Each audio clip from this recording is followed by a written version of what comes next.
Hello? We bird boss. Yeah, Diana Charles the Great. I want to ask you a question. You are a man, right? I'm a woman. Be honest with me. Yeah. I want to question bird boss. Nato. And I want you to come on social media and explain yourself to social media. Since you think that you can come on social media and be very insultive to me in overword, Marvin Charles, Alan Chasney, including me. As you know, we are realists, but you have a lot of skeletons in your closet that a lot of St. Lucian don't know. You have all your business hiding inside your closet, right? I, Diana Charles, wanna find out. Ekuni pou ban fè pale la verite because ou san nom kamanti ek bobolis. I wanna ask you, kisa ou fè deti mamay sala ou nan kaywa? Pouche beyo epi ou ni yo an kaywa. Kakouche pou. Ek yo de a kakouche epou la. Mwen vle find out sa. Because se bay sa pa normal. Pièce from set lisi, including mwen. Ma we pièce from set lisi kay sa jamais as black women couche epi an homme an dan sel couche. Ek di se nom yo ki la.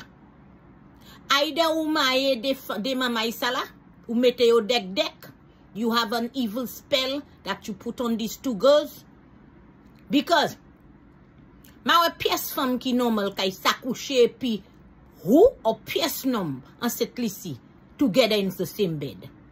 So mwen vlo wepon question sa la Nato ki bird boss. Ou pa akwene mwen? Ou ka akwene moun ki pan sevel, me ou pa akwene mwen? Ou pa akwene Marvin Charles, ou pa akwene Amin Overword, ou pa akwene Alan Chasney, ou pa akwene person set lisi. Ou ben visan boda ou Nato ki. Kupan? Let me tell you something else. In St. Lucia, a lot of men, many men have several different women kakui from do. Yoni jabal do. But pièce nom, pani de femme akay. You alone. Tell us, what do you have? What do you have that other black men in St. Lucia don't have? 3 balls? 3 lolo? Uni an jamon? Ki sa ki do telman kon han fukua? Tell St. Lucia the truth because ma we pièce nom set lisi ni de femme dans sel couche. Nato, you cannot outsmart Diana Charles the Great. Esukopon board boss. Be honest. Out with the skeletons in your closet. I need you to tell me what exactly ya ou nika baila that ou chame de femme sa ka couche pi on lan sel couche. Ek pièce jan set lisi nom set lisi pa sa fe sa. So, you have to answer to me. Kupon?